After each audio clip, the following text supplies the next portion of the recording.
2025년 여름 전 세계가 주목한 한 나라의 선택이 있었어요. 23조 원, 한 산업을 위해 쓰인 사상 최대 규모 예산이었죠. 월스트리트 저널은 한국이 반도체 제조업체에 230억 달러를 지원한다고 보도했어요. 로이터는 한국이 반도체 산업 최대 지원을 결단했다고 전했죠. 그 산업은 바로 반도체였어요. 스마트폰, 전기차, 인공지능, 국방까지 21세기의 석유라 불리는 이 기술을 지키기 위해서였죠. 하지만 왜 하필 이 시기에 이렇게 큰 베팅을 한 걸까요? 세계 반도체 시장에는 미국, 중국, 대만의 경쟁이 심화되고 있었어요. 한국의 수출 주력 1위 산업인 반도체의 점유율 하락 조짐이 보이기 시작했죠. 청와대 회견장 앞에는 수십 개국 기자들이 몰려들었어요. 외신들은 한국이 다시 한번 승부수를 던졌다고 평가했어요. 반도체는 더 이상 산업이 아니라 국가 안보였어요. 미래 기술의 핵심이었거든요. 한 외신은 21세기의 석유는 반도체이고 한국은 최대 정유소라고 표현했어요. 산업부 장관, 국내 반도체 최고 경영자들, 경제수석, 청와대 참모들이 모인 회의실에서는 치열한 논쟁이 벌어졌어요. 우리가 지금 밀리면 10년 뒤엔 따라잡을 수 없다는 절박감이 있었죠. 그 결과 단일 산업 지원 사상 최대 규모인 23조 원 투입이 결정됐어요. 이 결단이 5년 뒤 세계를 어떻게 바꿔놓았는지 정말 놀라운 이야기가 기다리고 있어요. 그럼 그때 그 역사적인 순간부터 자세히 들려드리겠습니다. 저는 김정우, 반도체 산업을 10년째 취재해온 전문 기자입니다. 하지만 바로 그 긴장감 넘치는 순간으로 돌아가 보겠어요. 2025년 7월 15일 오후 2시 청와대 춘추관에서 벌어진 일이었어요. 대통령이 직접 나서서 발표한 내용이었어요. 반도체 산업 지원 예산 총 23조 원 확정입니다. 그 순간 회견장이 술렁였어요. 기자들의 손이 일제히 올라갔어요. 셔터 소리가 연달아 터져 나왔어요. 23조 원이라는 숫자가 얼마나 큰 규모인지 실감이 나지 않았어요. 우리나라 1년 예산의 거의 4%에 해당하는 금액이었거든요. 단일 산업에 투입되는 지원으로는 사상 최대 규모였어요. 회견장에는 정말 많은 외신 기자들이 와 있었어요. 월스트리트 저널, 파이낸셜 타임스, 로이터, 블룸버그까지. 모든 주요 경제 매체들이 총출동한 상황이었어요. 일본 니혼게이자이 신문 기자도 보였어요. 중국 재경신문 기자도 있었어요. 대만 경제일보 기자까지 참석했어요. 전 세계가 이 발표를 주목하고 있다는 걸 느낄 수 있었어요. 질의응답 시간이 시작되자 손이 일제히 올라갔어요. 첫 번째 질문은 로이터 기자였어요. 23조 원이라는 예산 규모의 근거가 무엇인가요? 로이터 기자가 물었어요. 대통령이 직접 답했어요. 반도체는 우리 경제의 핵심이자 미래입니다. 이 분야에서의 경쟁력 확보는 선택이 아닌 필수입니다. 블룸버그 기자가 후속 질문을 했어요. 이 지원이 글로벌 반도체 시장에 미칠 영향을 어떻게 전망하시나요? 정부는 신중하게 답했어요. 공정한 경쟁을 통해 기술 발전에 기여할 것입니다. 시장 질서를 흐트러뜨릴 의도는 없습니다. 월스트리트 저널 기자의 질문이 더 날카로웠어요. 미국과 중국의 반도체 경쟁 속에서 한국의 포지션은 무엇인가요? 대통령의 답변이 인상적이었어요. 우리는 누구의 편에 서는 것이 아니라 기술 혁신의 편에 섭니다. 이 답변에 기자들이 고개를 끄덕였어요. 정치적으로 중립적이면서도 확고한 의지를 보여준 답변이었거든요. 회견이 끝나고 기자들이 몰려들어 추가 취재를 요청했어요. 저도 산업통상자원부 관계자를 만나 자세한 내용을 들었어요. 23조 원이 어떻게 쓰일지 궁금했거든요. 연구개발에 10조 원, 생산설비 확충에 8조 원, 인력 양성에 3조 원, 생태계 조성에 2조 원이 배정됐어요. 정말 체계적이고 포괄적인 지원 계획이었어요. 단순히 돈만 주는 게 아니라 전략적으로 접근한 거였어요. 특히 연구개발 부분이 인상적이었어요. 차세대 반도체 기술 개발에 집중하겠다는 의지였어요. 기존 기술을 따라잡는 게 아니라 새로운 기술을 선도하겠다는 거였어요. 생산 설비 확충도 의미가 컸어요. 최첨단 팹라인 건설을 지원하겠다는 계획이었어요. 현재 삼성과 SK 하이닉스가 가진 기술적 우위를 더욱 확고히 하겠다는 의도였어요. 인력 양성 부분도 중요했어요. 반도체 전문 인력 부족이 업계의 고질적 문제였거든요. 대학의 반도체 학과 신설을 지원하고 기업의 인력 교육 프로그램도 확대하겠다고 했어요. 생태계 조성이 가장 혁신적이었어요. 대기업뿐만 아니라 중소기업, 스타트업까지 포괄하는 지원이었어요. 반도체 밸리를 만들겠다는 야심찬 계획이었어요. 외신들의 반응이 즉시 나오기 시작했어요. 월스트리트 저널은 한국이 반도체 패권 경쟁에 본격 참전했다고 보도했어요. 파이낸셜 타임스는 한국의 결단이 글로벌 반도체 지형을 바꿀 것이라고 분석했어요. 로이터는 한국이 반도체 굴기에 나섰다고 표현했어요. 블룸버그는 아시아 반도체 삼국지의 시작이라고 평가했어요. 이런 해외 언론 반응을 보면서 이 결정의 파급력을 실감할 수 있었어요. 단순히 국내 산업 지원을 넘어서 지정학적 의미가 있는 결정이었거든요. 일본 언론들의 반응이 특히 주목할 만했어요. 니혼 게이자이 신문은 한국의 도전이 일본에게도 위협이 될 것이라고 우려했어요. 아사히 신문은 한국의 반도체 굴기를 경계해야 한다고 주장했어요. 반면 요미우리 신문은 한국의 투자가 동아시아 전체의 기술 발전에 도움이 될 것이라고 긍정적으로 평가했어요. 중국 언론들의 반응은 더욱 복잡했어요. 인민일보는 한국의 결정이 지역 안정을 해칠 수 있다고 경고했어요. 하지만 재경신문은 한국의 투자가 글로벌 공급망 다양화에 기여할 것이라고 분석했어요. 대만 언론들은 상당히 긴장한 분위기였어요. 경제일보는 한국이 대만의 파운드리 독점 체제에 도전장을 내밀었다고 표현했어요. 하지만 동시에 한국과의 협력 가능성도 제시했어요. 이런 다양한 반응들을 보면서 이 결정이 얼마나 민감한 사안인지 알 수 있었어요. 23조 원 지원 발표 이후 며칠간 국내외 반응이 폭발적이었어요. 하지만 이런 결정이 나오게 된 배경에는 심각한 위기의식이 있었어요. 세계 반도체 시장의 지형이 급변하고 있었거든요. 가장 큰 변수는 미국이었어요. 바이든 정부가 출범하면서 반도체 공급망 재편에 나섰어요. 미국은 자국 내 반도체 생산 기지 확대에 집중하고 있었어요. 인텔, 마이크론 같은 미국 기업들에 대한 지원을 대폭 늘렸어요. 더 중요한 건 동맹국들과의 협력 체계였어요. 미국은 한국, 일본, 대만과 치포 동맹을 구성했어요. 하지만 이 동맹에서 한국의 역할이 애매했어요. 미국은 자국 기업 우선 정책을 펼치고 있었어요. 일본은 소재 부품 장비 분야에서 독보적 위치를 유지하고 있었어요. 대만은 파운드리 시장에서 압도적 점유율을 가지고 있었어요. 한국은 메모리 반도체에서는 강했지만 다른 분야에서는 상대적으로 약했어요. 특히 시스템 반도체 분야에서는 큰 격차가 있었어요. 중국의 움직임도 위협적이었어요. 중국은 반도체 자금률 70% 달성을 목표로 하고 있었어요. 엄청난 규모의 국가 투자를 반도체 분야에 쏟아붓고 있었어요. 비록 기술 수준은 아직 한국에 못 미치지만 추격 속도가 무서웠어요. 특히 중저가 반도체 시장에서는 이미 상당한 경쟁력을 보이고 있었어요. 중국의 반도체 굴기가 본격화되면 한국에게는 큰 위협이 될 수밖에 없었어요. 대만의 존재감도 압도적이었어요. TSMC는 전 세계 파운드리 시장의 50% 이상을 차지하고 있었어요. 애플, 엔비디아 같은 글로벌 기업들의 핵심 파트너였어요. 한국 기업들도 일부 물량을 대만에 의존하고 있는 상황이었어요. 하지만 대만 해협의 지정학적 리스크가 커지고 있었어요. 중국과 대만 간의 긴장이 고조되면서 공급망 불안정성이 증가했어요. 이런 상황에서 대안적 공급처의 필요성이 대두됐어요. 한국으로서는 기회이자 위기였어요. 국내 반도체 업계의 상황도 녹록지 않았어요. 삼성전자는 여전히 메모리 분야에서 강세를 보이고 있었어요. 하지만 시스템 반도체 분야에서는 대만의 TSMC에 크게 뒤처져 있었어요. 파운드리 사업에서 기술 격차를 좁히기 위해서는 막대한 투자가 필요했어요. SK 하이닉스도 마찬가지였어요.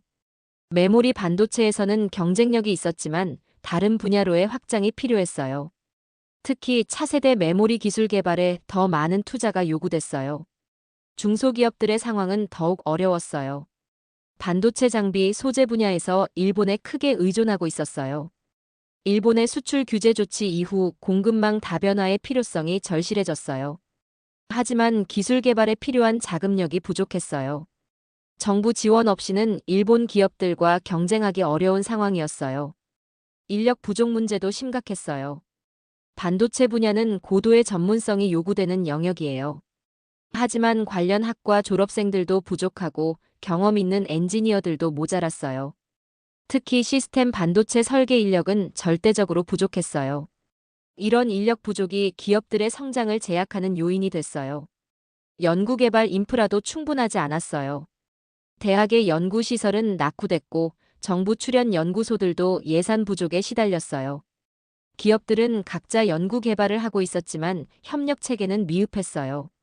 중복 투자와 비효율성이 문제가 됐어요. 이런 여러 문제들이 복합적으로 작용하면서 위기감이 고조됐어요. 정부 내에서도 반도체 산업의 미래에 대한 우려가 커졌어요. 이대로 가다가는 한국이 반도체 강국의 지위를 잃을 수도 있다는 위기감이었어요. 특히 차세대 기술 경쟁에서 뒤처질 경우 따라잡기 어려울 것이라는 판단이었어요. 반도체는 단순한 산업이 아니라 국가 경쟁력의 핵심이었어요. 경제적으로는 수출의 주력 품목이었고 안보적으로는 전략 물자였어요. 이런 중요성 때문에 정부가 과감한 결단을 내린 거였어요. 23조 원이라는 전례 없는 규모의 지원을 결정한 배경이었어요. 정부의 23조 원 지원 결정이 나오기까지는 정말 치열한 과정이 있었어요. 반도체가 단순한 산업을 넘어서 국가 안보의 핵심이라는 인식이 확산되고 있었거든요. 이런 변화의 배경에는 글로벌 반도체 패권 경쟁이 있었어요. 미국과 중국이 반도체를 두고 벌이는 경쟁은 이미 전쟁 수준이었어요. 트럼프 정부 때 시작된 화웨이 제재가 그 시작이었어요. 바이든 정부 들어서는 더욱 체계적이고 포괄적인 대중 견제에 나섰어요. 반도체는 이런 경쟁의 핵심 전장이 됐어요. 현대 문명의 모든 것이 반도체에 의존하고 있었거든요. 스마트폰에서부터 시작해 보겠어요. 우리가 매일 사용하는 스마트폰에는 수십 개의 반도체가 들어가요. 프로세서, 메모리, 센서, 통신 칩까지 모든 기능이 반도체에 의존해요. 반도체 없이는 스마트폰 자체가 존재할 수 없어요. 전기차는 더욱 극명해요. 내연기관 자동차보다 몇 배 많은 반도체가 필요해요. 배터리 관리, 모터 제어, 자율주행, 인포테인먼트까지 모든 것이 반도체예요. 테슬라 한 대에는 약 3,000개의 반도체가 들어간다고 해요. 미래 모빌리티의 핵심이 바로 반도체인 거예요. 인공지능은 말할 것도 없어요. GPU, NPU, AI 전용 칩 없이는 인공지능이 불가능해요. 챗GPT 같은 대화형 인공지능도 엄청난 연산력이 필요해요. 이 모든 연산이 반도체에서 이루어지는 거예요. 국방 분야에서의 중요성은 더욱 절대적이에요. 현대 무기 체계는 모두 반도체 덩어리예요. 미사일의 유도 시스템, 전투기의 레이더, 드론의 제어 장치까지. 반도체 기술이 곧 군사력을 좌우하는 시대가 됐어요. 그래서 각국이 반도체를 전략 물자로 분류하고 있어요. 한 외신 기자가 정말 적절한 표현을 했어요. 21세기의 석유는 반도체이고 한국은 최대 정유소다. 석유가 20세기 산업혁명을 이끌었다면 반도체는 21세기 디지털 혁명을 이끌고 있어요. 석유 자원을 가진 나라들이 부와 권력을 누렸듯이 반도체 기술을 가진 나라들이 미래를 주도할 거예요. 한국은 이 분야에서 확실한 경쟁 우위를 가지고 있어요. 삼성전자는 메모리 반도체 세계 1위 기업이에요. 전 세계 디램 시장의 40% 이상을 차지하고 있어요. 낸드 플래시 시장에서도 압도적 점유율을 보이고 있어요. SK 하이닉스도 메모리 분야에서 세계 2위 기업이에요. 두 회사를 합치면 전 세계 메모리 시장의 70% 이상을 점유해요. 이런 압도적 우위는 하루아침에 만들어진 게 아니에요. 수십 년간의 기술 축적과 막대한 투자의 결과예요. 특히 미세공정 기술에서는 세계 최고 수준을 자랑해요. 삼성전자는 이미 3나노 공정을 양산하고 있어요. SK 하이닉스도 첨단 공정 기술을 지속적으로 개발하고 있어요. 하지만 안주할 수는 없는 상황이에요. 중국이 국가 차원에서 반도체 굴기에 나서고 있거든요. 이미 중저가 시장에서는 상당한 경쟁력을 보이고 있어요. 기술 격차도 점점 줄어들고 있는 추세예요. 대만의 TSMC는 파운드리 분야에서 독보적이에요. 애플, 엔비디아, 퀄컴 같은 글로벌 기업들의 핵심 파트너예요.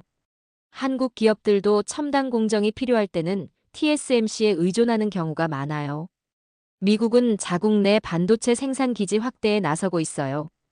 인텔에 막대한 지원을 하고 있고 TSMC의 미국 공장 건설도 추진하고 있어요. 공급망 안보 차원에서 해외 의존도를 줄이려는 거예요. 일본은 소재와 장비 분야에서 여전히 강세예요. 시네츠 화학, 도쿄 일렉트론 같은 기업들이 핵심 기술을 장악하고 있어요. 한국이 일본에 의존하는 분야가 여전히 많아요. 이런 복잡한 경쟁 구도 속에서 한국의 포지션을 강화해야 했어요. 단순히 현재 우위를 유지하는 것을 넘어서 미래를 선점해야 했어요.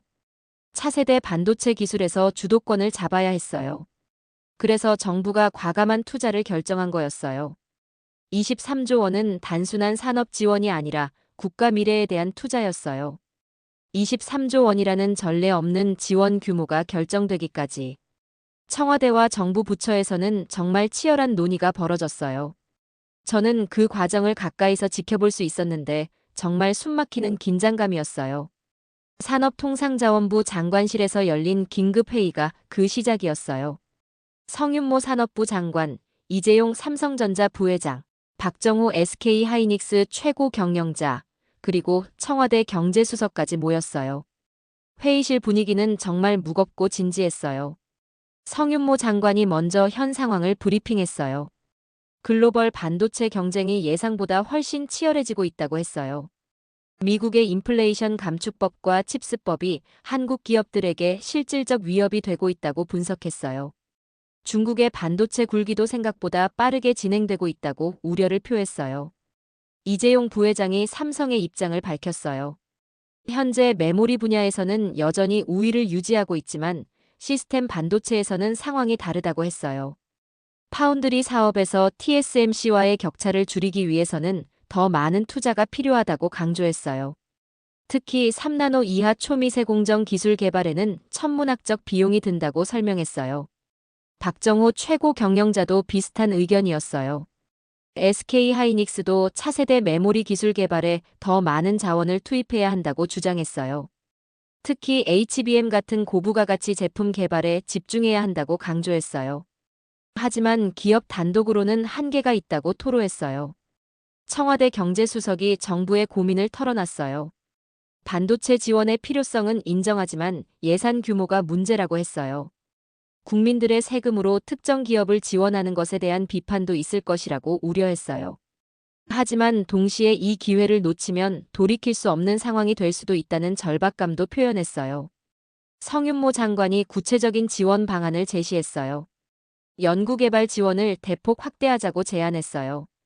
정부가 기초 연구에 투자하고 기업들이 상용화에 집중하는 역할 분담을 하자는 거였어요. 인력 양성 프로그램도 확대해야 한다고 강조했어요. 대학의 반도체 특성화 학과를 신설하고 기업의 재교육 프로그램도 지원하자고 했어요. 중소기업과 스타트업 지원도 중요하다고 덧붙였어요. 반도체 생태계 전체를 키워야 대기업들도 더 경쟁력을 가질 수 있다고 주장했어요.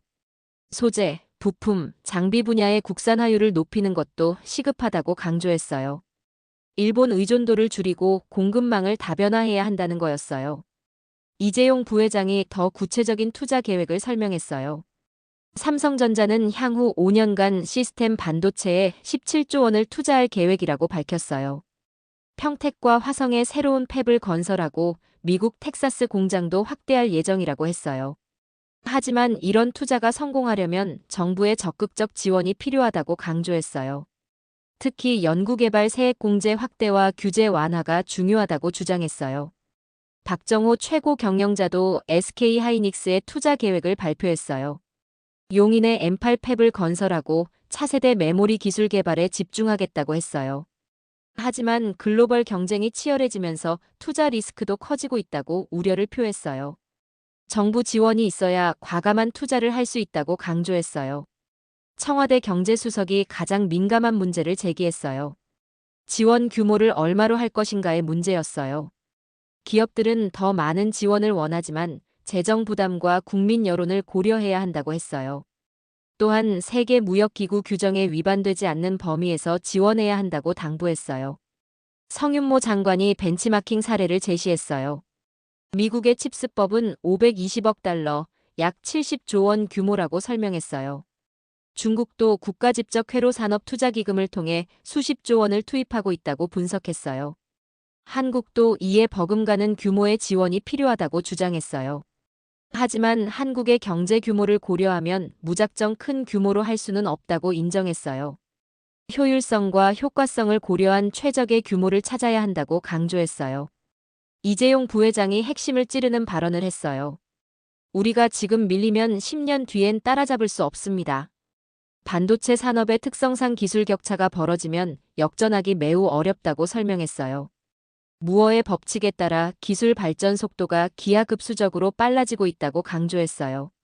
지금이 마지막 기회일 수도 있다는 절박감을 드러냈어요. 박정호 최고 경영자도 동조했어요. 중국 기업들의 추격이 생각보다 빠르다고 경고했어요.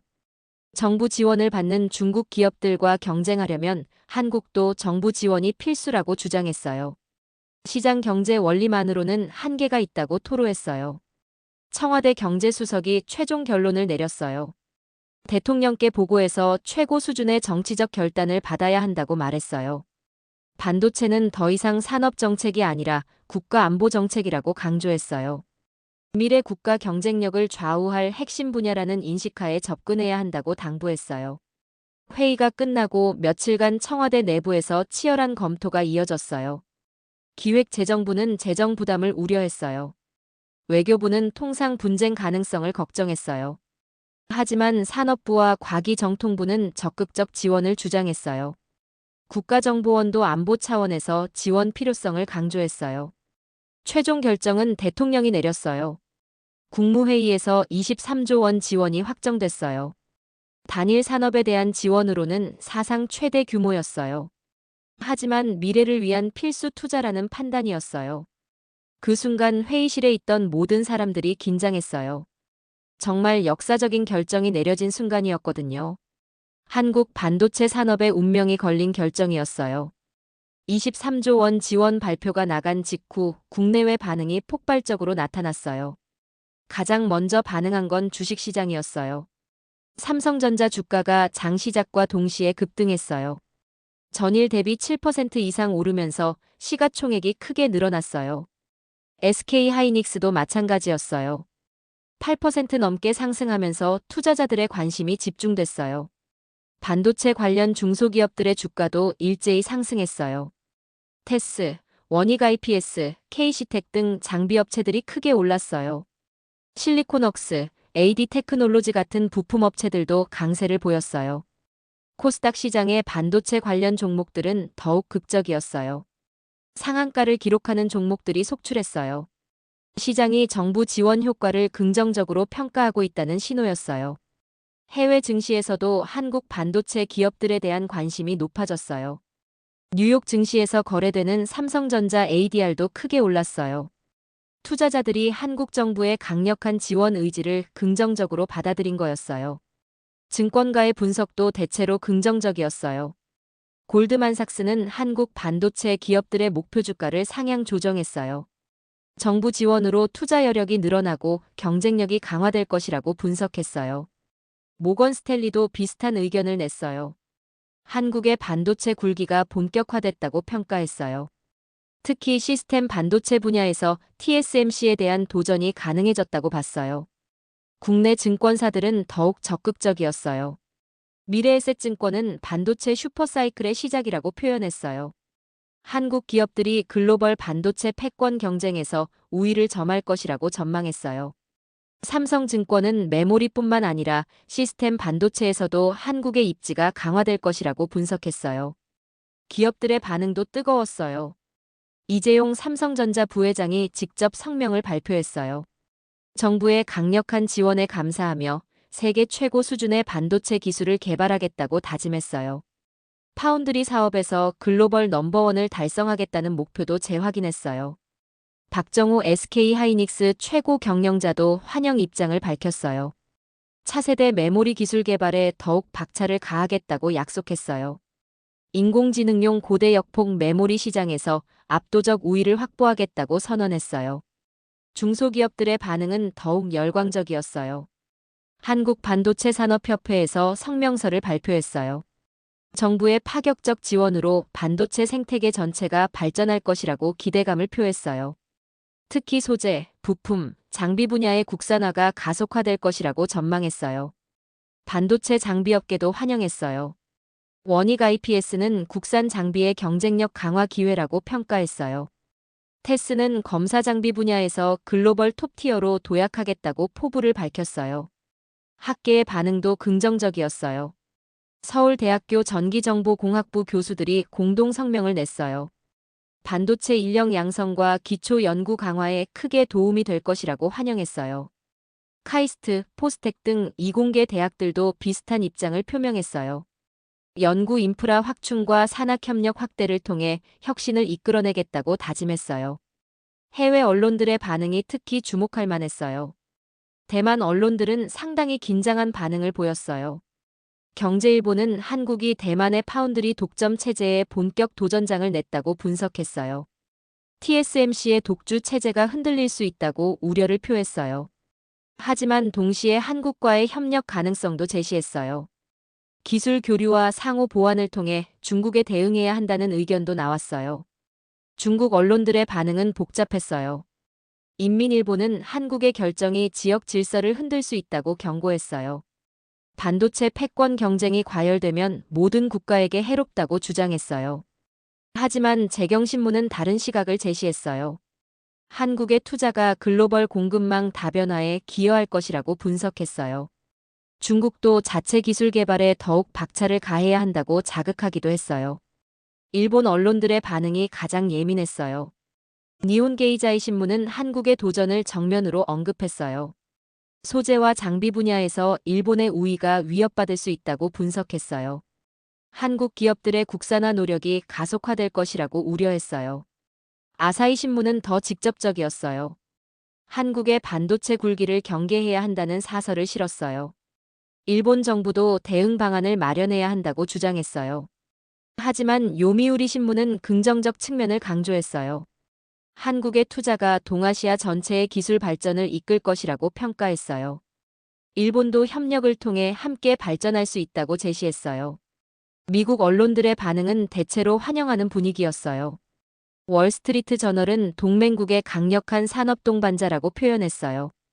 중국에 대한 견제 효과도 기대할 수 있다고 분석했어요. 워싱턴 포스트는 글로벌 공급망 안정성 강화에 도움이 될 것이라고 평가했어요. 한국의 투자로 대만 의존도를 줄일 수 있다고 긍정적으로 봤어요. 유럽 언론들은 한국의 결단력을 높이 평가했어요. 파이낸셜 타임스는 작은 나라의 큰 결단이라고 제목을 뽑았어요. 한국이 반도체 패권 경쟁에서 중요한 역할을 할 것이라고 전망했어요. 로이터는 한국의 반도체 굴기가 글로벌 경쟁 지형을 바꿀 것이라고 분석했어요. 이런 다양한 반응들을 종합해보면 한 가지 공통점이 있었어요. 모든 사람들이 한국의 결정이 단순한 산업 지원을 넘어선다고 인식하고 있었어요. 글로벌 반도체 패권 구도를 바꿀 수 있는 게임 체인저라고 평가하고 있었어요. 23조 원 지원 발표 이후 제가 가장 궁금했던 건 현장의 분위기였어요. 실제 반도체를 만드는 사람들은 어떻게 생각하고 있을까요? 삼성전자 기흥 캠퍼스를 방문했을 때 정말 생생한 현장 분위기를 느낄 수 있었어요. 흰 가운을 입고 클린룸에서 작업하는 엔지니어들의 표정이 달라 보였어요. 평소보다 더 집중하고 더 의욕적인 모습이었어요. 김영수 공정 엔지니어와 이야기를 나눌 수 있었어요. 정부 지원 소식을 듣고 정말 힘이 난다고 말했어요. 우리가 만드는 건 부품이 아니라 국가의 미래입니다. 김영수 엔지니어가 자부심을 드러냈어요. 이런 국가적 관심과 지원이 있어야 더 좋은 제품을 만들 수 있다고 강조했어요. 이수진 설계 엔지니어도 비슷한 반응이었어요. 시스템 반도체 설계 작업을 하고 있는데 이번 지원으로 더 과감한 도전이 가능해졌다고 했어요. TSMC와 경쟁할 수 있는 제품을 만들어내겠다는 의지를 보였어요. 연구실 분위기도 확실히 달라졌어요. 평소에도 늦게까지 일하는 문화였지만 이제는 더욱 열정적이었어요. 새벽 3시까지 불이 꺼지지 않는 연구실들이 많아졌어요. 박민호 연구원은 차세대 공정 기술 개발에 매진하고 있었어요. 2나노 공정 기술을 목표로 하고 있다고 했어요. 현재 3나노에서 2나노로 가는 것은 정말 어려운 도전이라고 설명했어요. 하지만 정부 지원으로 더 많은 자원을 투입할 수 있게 됐다고 기뻐했어요. SK 하이닉스 이천 캠퍼스도 마찬가지였어요. 메모리 개발팀의 분위기가 정말 뜨거웠어요. 차세대 DDR5 기술 개발에 전력을 다하고 있었어요. 정현우 팀장은 인공지능용 메모리 시장을 선점하겠다는 각오를 밝혔어요. 엔비디아, AMD 같은 글로벌 기업들과의 협력도 더욱 적극적으로 추진하겠다고 했어요. 중소기업들의 현장 분위기는 더욱 역동적이었어요. 원익 IPS 본사를 방문했을 때 직원들의 표정이 정말 밝았어요. 이번 정부 지원으로 대기업들의 투자가 늘어나면 자연스럽게 장비 수요도 증가할 거라고 기대했어요. 최재호 연구소장은 국산 장비의 경쟁력을 한 단계 높이겠다고 다짐했어요. 지금까지는 일본과 네덜란드 장비에 의존했지만 이제는 우리가 앞서 나가겠다는 포부를 밝혔어요. 테스도 마찬가지였어요. 반도체 검사 장비 분야에서 세계 최고 수준을 목표로 하고 있었어요. 김태영 개발팀장은 인공지능을 활용한 차세대 검사 장비를 개발 중이라고 소개했어요. 정부 지원으로 연구개발 투자를 2배 이상 늘릴 수 있게 됐다고 기뻐했어요. 실리콘웍스 같은 팹리스 기업들도 활기가 넘쳤어요. 디스플레이 드라이버 IC 분야에서 세계적 경쟁력을 가지고 있는 회사였어요. 이제 시스템 반도체 분야로 사업을 확장할 계획이라고 했어요. 정부 지원을 받아 인공지능 칩 개발에도 도전하겠다는 의욕을 보였어요. 대학 연구실들의 변화도 눈에 띄었어요. 서울대학교 반도체 공동연구소를 방문했을 때 교수들과 학생들의 열정이 대단했어요. 이종호 교수는 차세대 메모리 기술 연구에 전념하고 있었어요. 정부 지원으로 연구 장비를 대폭 확충할 수 있게 됐다고 기뻐했어요. 특히 학부생들의 관심이 크게 늘었다고 했어요. 반도체 분야가 미래 유망 직종으로 인식되면서 지원자가 급증하고 있다고 설명했어요. 카이스트 전기 및 전자공학부도 비슷한 상황이었어요. 박성규 교수는 인공지능 반도체 연구에 집중하고 있었어요. NPU보다 효율적인 차세대 인공지능 칩을 개발하는 것이 목표라고 했어요. 정부 지원으로 해외 유명 대학들과의 공동 연구도 확대할 계획이라고 밝혔어요. 포스텍도 마찬가지였어요. 양자점 반도체 연구에서 세계적 성과를 내고 있는 대학이었어요. 김현진 교수는 양자 컴퓨팅용 반도체 개발을 목표로 하고 있었어요. 아직 초기 단계이지만 정부 지원으로 연구 속도를 높일 수 있게 됐다고 기대했어요. 반도체 관련 학과를 신설하는 대학들도 늘어났어요. 경희대학교는 반도체 공학과를 새로 만들었어요. 중앙대학교는 시스템 반도체 학과를 신설했어요. 지방 대학들도 반도체 관련 학과 개설에 나섰어요. 영남대학교, 부산대학교, 충남대학교 등이 적극적이었어요. 이런 변화들을 보면서 정말 감동적이었어요. 정부의 한 번 결정이 전체 산업 생태계를 이렇게 역동적으로 만들 수 있구나 싶었어요. 특히 젊은 엔지니어들과 학생들의 열정이 인상적이었어요. 자신들이 국가의 미래를 책임진다는 사명감을 가지고 있었어요. 이런 현장의 분위기가야말로 23조 원 투자의 진짜 가치라고 생각했어요. 돈만으로는 만들 수 없는 열정과 의지가 생겨난 거였어요. 한국의 23조 원 반도체 지원 결정이 나온 후 전 세계 각국의 반응이 정말 흥미로웠어요. 특히 각국 정부와 언론들이 보인 미묘한 반응 차이가 인상적이었어요. 미국의 반응이 가장 복합적이었어요. 바이든 행정부는 공식적으로는 환영한다는 입장을 발표했어요. 국무부 대변인이 동맹국의 강력한 산업 동반자라고 표현했어요. 미중 반도체 경쟁에서 민주주의 진영의 결속을 보여주는 사례라고 평가했어요. 하지만 속내는 복잡했어요. 월스트리트 저널의 분석 기사를 보면 미국의 미묘한 우려가 드러났어요. 한국이 너무 강해지면 미국 기업들에게도 위협이 될 수 있다는 시각이었어요. 특히 인텔 같은 미국 기업들이 삼성전자와의 경쟁에서 더 어려워질 수 있다고 분석했어요. 하지만 동시에 중국 견제 효과는 긍정적으로 평가했어요. 한국의 반도체 강화가 중국의 기술 굴기를 늦출 수 있다고 봤어요. 실리콘밸리의 반응도 갈렸어요. 엔비디아, 퀄컴 같은 팹리스 기업들은 환영하는 분위기였어요. 한국의 파운드리 경쟁력이 강화되면 대만 의존도를 줄일 수 있어서 좋다는 입장이었어요. 특히 지정학적 리스크 분산 차원에서 한국 투자를 긍정적으로 봤어요. 하지만 인텔은 조금 다른 반응을 보였어요. 시스템 반도체 분야에서 삼성전자와 직접 경쟁하는 상황이라 부담스러워했어요. 정부 지원을 받는 한국 기업들과의 경쟁이 공정하지 않다는 불만도 표출했어요. 일본의 반응이 가장 예민했어요. 기시다 총리가 직접 언급할 정도로 관심이 높았어요. 일본도 반도체 분야 투자를 확대해야 한다는 입장을 밝혔어요. 하지만 속내는 상당히 긴장하고 있는 분위기였어요. 니혼 게이자이 신문의 사설이 일본의 우려를 잘 보여줬어요. 기술 격차 유지가 쉽지 않을 것이라는 제목이었어요. 소재와 장비 분야에서 일본의 우위가 위협받을 수 있다고 분석했어요. 한국 기업들의 국산화 노력이 본격화되면 일본 기업들의 시장 점유율이 줄어들 수 있다고 우려했어요. 하지만 동시에 협력 방안도 모색하고 있었어요. 도쿄일렉트론, 시네츠 화학 같은 일본 기업들이 한국과의 파트너십 확대를 검토하고 있다고 보도됐어요. 경쟁보다는 상호 보완을 통해 중국에 대응하자는 목소리도 나왔어요. 중국의 반응은 정말 복잡했어요. 공식적으로는 우려를 표명했어요. 상무부 대변인이 한국의 결정이 시장 질서에 파장을 일으킬 수 있다고 경고했어요. 정부 지원을 통한 과도한 경쟁은 모든 국가에게 해롭다고 주장했어요. 하지만 내부적으로는 상당한 위기감을 느끼고 있는 것 같았어요. 중국도 반도체 지원을 더욱 확대해야 한다는 목소리가 높아졌어요. 특히 메모리 반도체 분야에서 한국 기업들과의 격차가 더 벌어질 수 있다는 우려가 컸어요. 환구시보 같은 매체들은 더 직접적이었어요. 한국의 도전에 적극적으로 대응해야 한다는 논조였어요. 중국의 반도체 굴기를 더욱 가속화해야 한다고 주장했어요. 대만의 반응이 가장 긴장감 넘쳤어요. 차이잉원 총통이 직접 반도체 경쟁력 강화 방안을 논의하는 회의를 소집했어요. TSMC의 독점 체제가 흔들릴 수 있다는 위기감이 컸어요. 대만 언론들의 반응이 특히 강했어요. 경제일보는 한국이 대만의 파운드리 독점에 정면 도전한다고 분석했어요.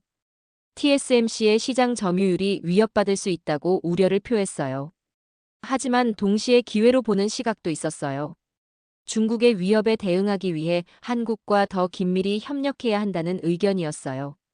민진당 정부도 한국과의 기술 협력 확대를 검토하고 있다고 발표했어요. 유럽의 반응은 상대적으로 담담했어요. 하지만 주목할 만한 평가들이 나왔어요. 독일 정부는 한국의 결단을 높이 평가했어요. 작은 나라가 미래를 위해 과감한 투자를 한다고 긍정적으로 봤어요. 독일도 반도체 분야 투자를 늘려야 한다는 목소리가 나왔어요. 프랑스도 비슷한 반응이었어요. 마크롱 대통령이 유럽의 반도체 주권을 위해 더 많은 투자가 필요하다고 언급했어요. 한국의 사례를 벤치마킹해야 한다는 의견도 제시됐어요. 영국은 좀 더 신중한 반응을 보였어요. 브렉시트 이후 기술 경쟁력 확보에 관심이 높았지만 아직 구체적인 계획은 없었어요. 하지만 한국과의 기술 협력 가능성은 열어두고 있다고 했어요. 네덜란드의 반응이 흥미로웠어요. ASML 같은 반도체 장비 기업을 보유한 나라였어요. 한국의 투자 확대로 자국 기업들에게도 기회가 될 것이라고 환영했어요. 특히 EUV 노광 장비 수요가 늘어날 것으로 기대한다고 했어요. 동남아시아 국가들의 반응도 주목할 만했어요. 싱가포르는 한국의 투자를 기회로 봤어요. 반도체 후공정 분야에서 한국과의 협력을 확대하고 싶다는 의사를 밝혔어요. 말레이시아와 필리핀도 비슷한 입장이었어요. 한국 기업들의 투자 유치에 적극적으로 나서겠다고 발표했어요. 베트남은 더욱 적극적이었어요. 삼성전자가 이미 베트남에 대규모 투자를 하고 있었는데 이번 기회에 더 확대해달라고 요청했어요. 반도체 조립과 테스트 분야에서 베트남의 역할을 키우고 싶다는 의지를 보였어요.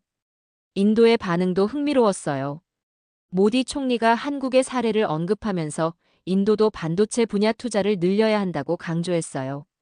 한국과의 기술 협력도 확대하고 싶다는 의사를 밝혔어요. 특히 인도의 소프트웨어 역량과 한국의 하드웨어 기술을 결합하면 시너지가 클 것이라고 제안했어요. 국제기구들의 반응도 나왔어요. 경제협력개발기구는 한국의 투자가 글로벌 기술 발전에 기여할 것이라고 평가했어요. 하지만 동시에 과도한 정부 지원이 시장 경쟁을 왜곡할 수 있다는 우려도 표명했어요. 세계무역기구는 더 신중한 입장이었어요. 정부 지원이 국제통상 규정에 위배되지 않는지 모니터링하겠다고 발표했어요. 하지만 혁신과 기술 발전을 위한 투자는 필요하다는 점도 인정했어요. 국제통화기금은 경제적 관점에서 접근했어요. 한국의 투자가 장기적으로 경제 성장에 기여할 것이라고 긍정적으로 평가했어요. 하지만 재정 건전성도 함께 고려해야 한다고 당부했어요. 이런 다양한 국제 반응들을 종합해보면 한 가지 공통점이 있었어요. 모든 국가들이 한국의 결정을 단순한 산업 정책이 아니라 국가 전략으로 인식하고 있었어요. 반도체가 이제 국가 경쟁력의 핵심이라는 인식이 전 세계적으로 확산되고 있었어요. 그리고 한국이 이 분야에서 중요한 게임 체인저 역할을 할 것이라는 기대와 우려가 동시에 나타났어요. 특히 인상적이었던 건 유럽 언론들의 평가였어요. 작은 나라의 큰 결단이라는 표현이 한국의 상황을 정확히 묘사하고 있었어요. 경제 규모로는 중간 수준이지만 미래를 위한 투자에서는 세계 최고 수준을 보여준 거였어요. 이런 국제적 관심과 평가가 한국에게는 기회이자 동시에 부담이 됐어요. 전 세계가 지켜보는 가운데 성과를 내야 한다는 압박감이 있었거든요. 하지만 동시에 한국의 위상이 크게 높아졌다는 긍정적 측면도 있었어요. 반도체 분야에서 한국이 글로벌 리더로 인정받기 시작한 거였어요. 23조 원 지원 결정이 내려진 지 5년이 지난 지금 그 결과를 되돌아보면 정말 놀라운 변화가 일어났어요. 당시만 해도 과연 이런 대규모 투자가 성과를 낼 수 있을까 의구심을 가진 사람들이 많았어요. 하지만 지금 돌이켜보면 정말 탁월한 결정이었다는 걸 부인할 수 없어요. 가장 극적인 변화는 시스템 반도체 분야에서 일어났어요. 삼성전자가 파운드리 시장에서 TSMC를 바짝 추격하기 시작했어요. 이나노 공정 기술을 세계 최초로 양산에 성공하면서 기술적 우위를 확보했어요. 애플, 구글, 아마존 같은 글로벌 기업들이 삼성 파운드리에 주문을 늘리기 시작했어요.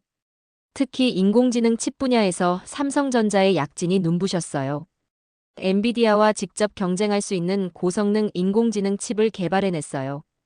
구글의 TPU, 테슬라의 자율주행 칩까지 삼성에서 생산하게 됐어요. SK 하이닉스도 메모리 분야에서 혁신을 이뤄냈어요. 차세대 HBM 기술에서 독보적 위치를 차지했어요. 인공지능 데이터 센터의 필수적인 고대 역폭 메모리 시장을 석권했어요.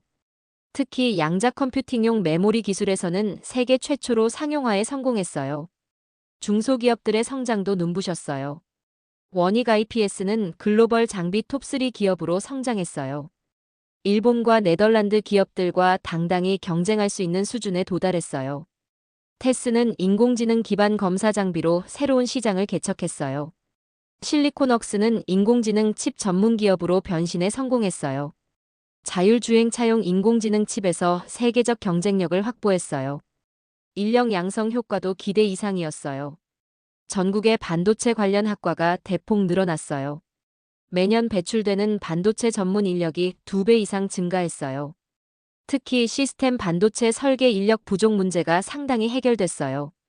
해외에서 일하던 한국인 엔지니어들의 역유입도 늘어났어요. 실리콘밸리에서 일하던 인재들이 한국으로 돌아와 스타트업을 창업하는 사례가 증가했어요. 연구개발 성과도 획기적이었어요. 서울대학교, 카이스트, 포스텍 등이 세계 최고 수준의 연구 성과를 내기 시작했어요. 특히 양자점 반도체, 뉴로모픽 칩 등 차세대 기술에서 선도적 위치를 확보했어요. 기업과 대학 간의 산학협력도 크게 활성화됐어요. 삼성전자와 서울대의 공동연구센터가 세계적 성과를 내고 있어요. SK하이닉스와 카이스트의 협력도 혁신적 기술을 만들어내고 있어요. 국제적 위상 변화가 가장 인상적이었어요. 2030년 국제 반도체 로드맵 위원회 의장국을 한국이 맡게 됐어요. 이는 한국이 글로벌 반도체 기술 표준을 주도한다는 의미였어요. 세계 각국에서 한국의 반도체 기술을 배우려고 찾아오기 시작했어요. 심지어 일본과 독일에서도 기술 협력을 요청해 왔어요. 중국도 한국과의 기술 교류를 확대하고 싶다는 의사를 밝혔어요. 경제적 효과도 상당했어요. 반도체 수출이 연간 200억 달러 이상 증가했어요. 전체 수출에서 반도체가 차지하는 비중이 30%를 넘어섰어요. 반도체 관련 일자리도 10만 개 이상 새로 생겨났어요. 고부가가치 일자리가 늘어나면서 청년 실업률도 크게 개선됐어요. 반도체 밸리 조성 효과도 나타났어요. 경기도 용인, 화성, 평택 일대가 세계적인 반도체 클러스터로 발전했어요. 관련 기업들이 몰려들면서 지역 경제가 크게 활성화됐어요. 부동산 가격 상승 등 부작용도 있었지만 전반적으로는 긍정적 효과가 컸어요. 글로벌 공급망에서 한국의 역할도 크게 강화됐어요. 대만 의존도가 줄어들면서 공급망 안정성이 높아졌어요. 미중 갈등 상황에서 한국이 중요한 대안 공급처 역할을 하게 됐어요. 특히 지정학적 리스크를 분산시키는 효과가 컸어요. 정말 감동적인 순간이 있었어요. 2030년 세계 반도체 총회에서 한국 대표가 기조연설을 했을 때였어요. 우리는 위기를 기회로 만들었습니다. 라는 한마디가 전 세계에 울려 퍼졌어요. 그 순간 정말 자랑스러웠어요. 5년 전 그 어려운 결정을 내린 정부와 이를 뒷받침한 국민들이 대단하다고 생각했어요. 하지만 가장 중요한 건 미래를 향한 지속적 노력이에요. 반도체 기술은 끊임없이 발전하고 있어요. 한 번의 성공에 안주하면 곧 뒤처질 수 있는 분야예요. 정부도 이를 인식하고 지속적 투자를 이어가고 있어요. K반도체 벨트 2.0이라는 새로운 비전을 제시했어요. 앞으로 10년간 추가로 50조 원을 투자하겠다는 계획이에요. 양자 컴퓨팅, 뉴로모픽, 포토닉스 등 차세대 기술에 집중하겠다는 전략이에요. 기업들도 자신감을 갖고 더 과감한 투자에 나서고 있어요. 삼성전자는 시스템 반도체 분야에서 글로벌 넘버원을 목표로 하고 있어요. SK하이닉스는 인공지능 메모리 시장을 완전히 장악하겠다는 포부를 밝혔어요. 지금 돌이켜보면 2025년 여름의 그 결정은 정말 역사적이었어요. 23조 원, 미래를 지키는 가격이라는 표현이 정확했어요. 한국이 반도체 강국을 넘어 반도체 패권국으로 도약하는 계기가 됐어요. 앞으로도 이런 과감한 결단과 지속적 노력이 이어지기를 바라며 23조 원의 기적은 아직도 진행 중입니다.